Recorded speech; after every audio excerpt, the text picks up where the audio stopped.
Hello दोस्तों, स्वागत है आपका मेरे नए वीडियो में। दोस्तों, आज के समय मार्केट में काफ़ी उतार चढ़ाव आप देख रहे होंगे।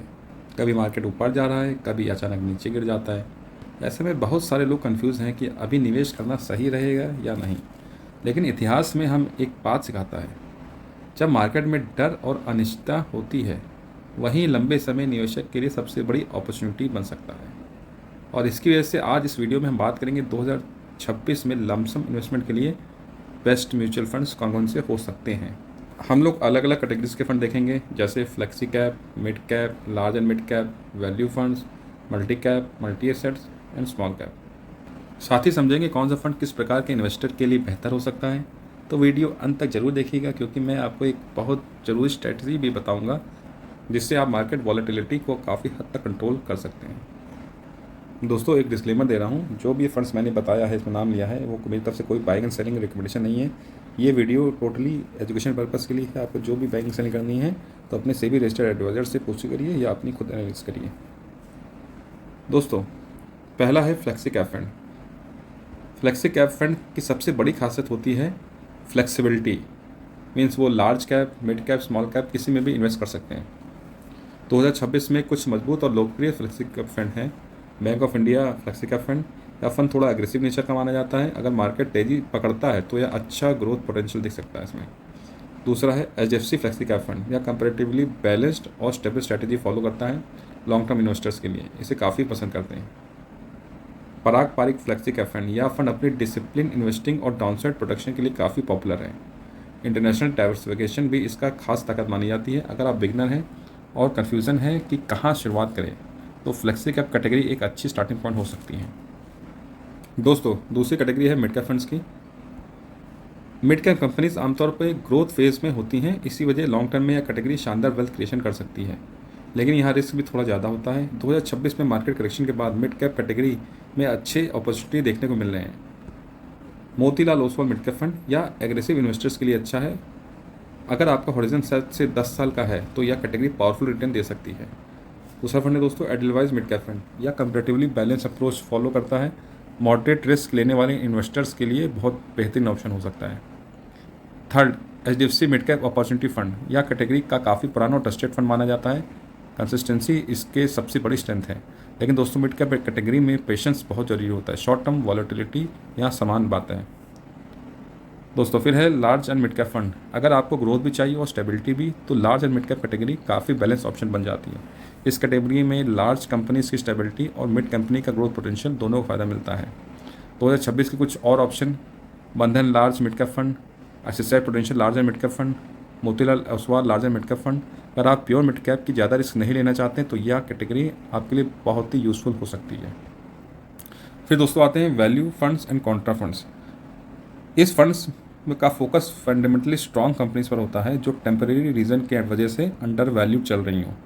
यही आसान भाषा में अच्छी कंपनियों को कंपैरेटिवली सस्ते वैल्यूएशन पर खरीदना। 2026 के कुछ इंटरेस्टिंग फंड्स हैं: Motilal Oswal BSc enhanced value index fund, HSBC value fund, SBI Contra fund. SBI Contra fund थोड़ा अलग स्ट्रैटेजी फॉलो करता है। जब पूरी मार्केट किसी सेक्टर को इग्नोर कर रही है, तब कॉन्ट्रा फंड्स वहाँ अपॉर्चुनिटी खोजने की कोशिश करते हैं।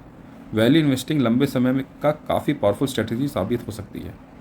फिर है दोस्तों multi cap and multi asset fund. अब बात डाइवर्सिफिकेशन की। डाइवर्सिफिकेशन लॉन्ग टर्म इन्वेस्टिंग की बहुत जरूरी हिस्सा होता है। मल्टी कैप फंड्स या fund large cap, mid cap और स्मॉल कैप तीनों में इन्वेस्ट करते हैं। और कुछ options: Kotak multi cap, Nippon India multi cap, ICICI multi cap. अगर आप एक फंड में डाइवर्सिफाइड एक्सपोजर चाहते हैं तो मल्टी कैप कैटेगरी अच्छी हो सकती है। यह बात करते हैं मल्टी एसेट फंड की। ये फंड सिर्फ इक्विटी में ही नहीं बल्कि गोल्ड, सिल्वर और डेट इंस्ट्रूमेंट में निवेश करते हैं। टॉप ऑप्शन क्या हो सकते हैं? Point multi asset, Nippon India multi asset और कोटक मल्टी एसेट फंड। जब मार्केट कमज़ोर होता है तब गोल्ड एक्सपोजर पोर्टफोलियो को स्टेबिलिटी देने में मदद करता है। फिर आते हैं दोस्तों हाई रिस्क कैटेगरी में, जो हमारे हाई एग्रेसिव इन्वेस्टर्स हैं, स्मॉल कैप फंड्स। यह कैटेगरी हाई रिस्क और हाई रिवॉर्ड के लिए जानी जाती है। स्मॉल कैप कंपनीज में ग्रोथ पोटेंशियल काफ़ी ज़्यादा होता है, लेकिन वॉलेटिलिटी भी उतनी ज़्यादा होती है।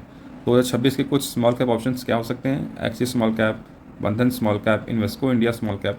लेकिन स्मॉल कैप में निवेश तभी करें जब आपका इन्वेस्टमेंट हॉरिजन लंबा हो और आप short term volatility mentally handle कर सकें। ये नहीं कि मार्केट गिरे तो घबरा जाएं, तो ये नहीं होना चाहिए। दोस्तों अब मैं उस स्ट्रेटजी की बात कर रहा हूँ जो मैंने वीडियो के स्टार्टिंग में बोली थी कि अगर किसी पास लमसम है तो उसको लमसम पूरा पैसा एक साथ नहीं लगाना है। तो इस स्ट्रेटजी का नाम होता है STP, सिस्टमेटिक ट्रांसफ़र प्लान। दोस्तों ये एक स्टैगर्ड इन्वेस्टमेंट की तरह काम करता है। अगर आपके पास बहुत बड़ा अमाउंट है, जैसे 5 लाख, 10 लाख या 15 लाख, तो पूरा पैसा एक ही दिन मार्केट में लगाना ज़रूरी नहीं है, क्योंकि शॉर्ट टर्म मार्केट डायरेक्शन कोई भी एक्यूरेटली प्रेडिक्ट नहीं कर सकता। इसलिए एक्सपीरियंस इन्वेस्टर्स STP यानी सिस्टमेटिक ट्रांसफर प्लान स्ट्रेटजी इस्तेमाल करते हैं। STP का मतलब होता है पूरा पैसा एक साथ इन्वेस्ट ना करके बजाय धीरे धीरे स्टैगर्ड वे में इन्वेस्ट करना। उदाहरण के लिए अगर आपके पास 15 लाख रुपए हैं तो आप पूरा पैसा एक दिन में लगाने के बजाय हर महीने थोड़ा थोड़ा अमाउंट इन्वेस्ट कर दें।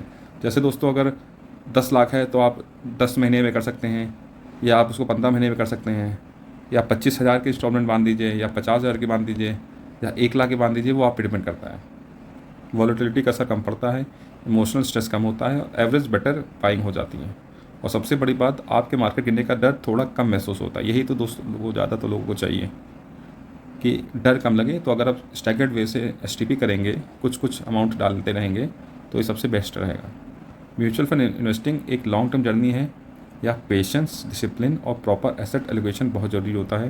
अगर आप लंबे समय तक सही स्ट्रैटेजी के साथ इन्वेस्टेड रहें तो कंपाउंडिंग आपकी फाइनेंशियल लाइफ बदल सकती है। दोस्तों अगर ये वीडियो हेल्पफुल लगे तो वीडियो को लाइक करें, चैनल को सब्सक्राइब करें और कमेंट करके ज़रूर बताएं कि आप किस कैटेगरी में इन्वेस्ट करना पसंद करते हैं।